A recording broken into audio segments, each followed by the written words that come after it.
Hey, I'm the Dad Panther Friday streamer, content creator, master of none, and this is another episode from the Critics Collective. Make sure you hit that subscription button, ring that notification bell, and check out the links in the description because if you click them, we get a little kickback, and that helps keep the lights on and keep my kids with snacks. So with all that being said and done, today we are stepping in the ring, literally, not the 1, 2, 3 count, but with All Elites Wrestling Fight Forever. And let me tell you the irony in that title. It hits me fast because after playing just an hour or two, it felt like Fight Forever might be a little optimistic. Now, I've had high hopes for this one. I pre-ordered it early. I know. And I did it before they did that graphical facelift after the I want to say the first glimpse of early development for this game. Back when we thought, hey, this is probably going to be the second coming of No Mercy or the SmackDown line or WrestleMania 2000.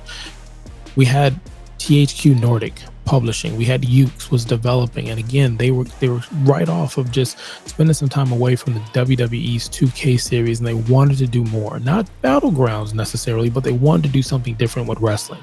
So the old crew from some of the most classic games that we've played in recent memory. So I thought, okay, we might actually get a wrestling game that feels like wrestling again.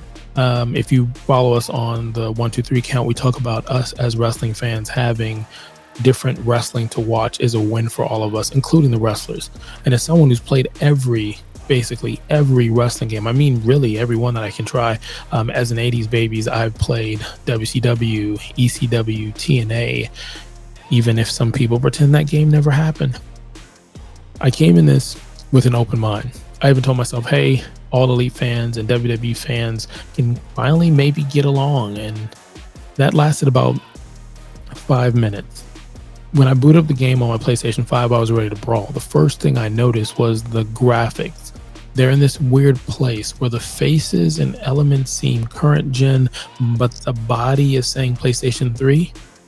I just woke up from a nap. The entrances, it's halfway there. You can control the firework, the smoke, dollar bills, y'all raining from the ceiling, but you don't get the full experience. It's like going to a restaurant, they give you the menu, and then they take it away before you order. Now, the controls, that's where some of this starts to fall apart. That's when the matches start to go into that botch fest. You've been playing the WWE 2K series, and the game feels like it's trying to text you on your grandma's Nokia flip phone. Yeah, you can change some of the buttons, but you can't change all of them. I mean, it was a missed opportunity because they could have just remapped the whole button to make it feel like prior wrestling games, and that would have allowed more information on where they could move in the next patch or maybe even the next game. Pinfalls are kind of confusing. It's kind of like old school Super Nintendo. You got to drain them and get the levels blue, and when you get to that light blue color, they're pretty much tired and you can go ahead and get them. The reversals feel like they're random, but they're not. I think they just take some time, and that's coming from someone who spent over 45 minutes trying to get a reverse on Fire Pro Wrestling. It takes a little skill set for it. Now, this is early impressions. I'll come back later with a full review, but my first match, the crowd was screaming, fireworks blasting. I thought, all right, Mr. Showtime, let's go.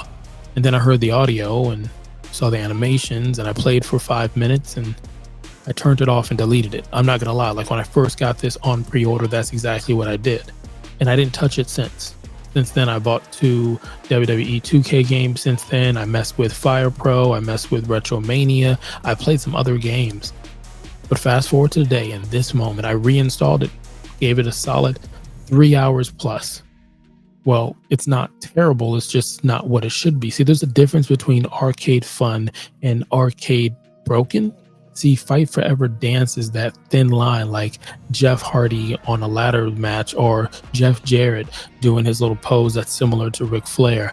Woo!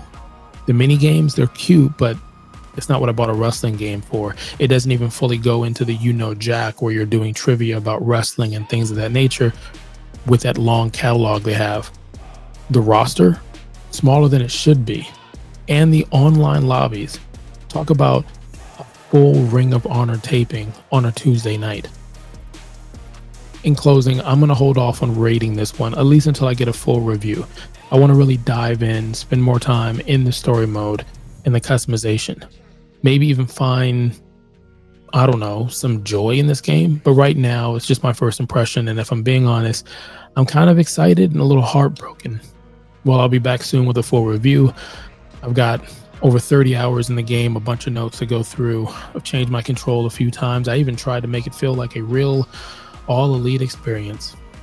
Until then, if you're playing WWE 2K, what wrestling game would you say is worth playing right now? And if you could bring 5 things to this game or any wrestling game that's needed, what would they be? Drop your thoughts below. And hey, the 1, 2, 3 count will be talking more about all elite wrestling, WWE wrestling, and anything in between soon. So keep your eye open for that one. Again, I'm the Dad Panther, and this is the Critics Collective. Thanks for watching, and I'll see you in the ring.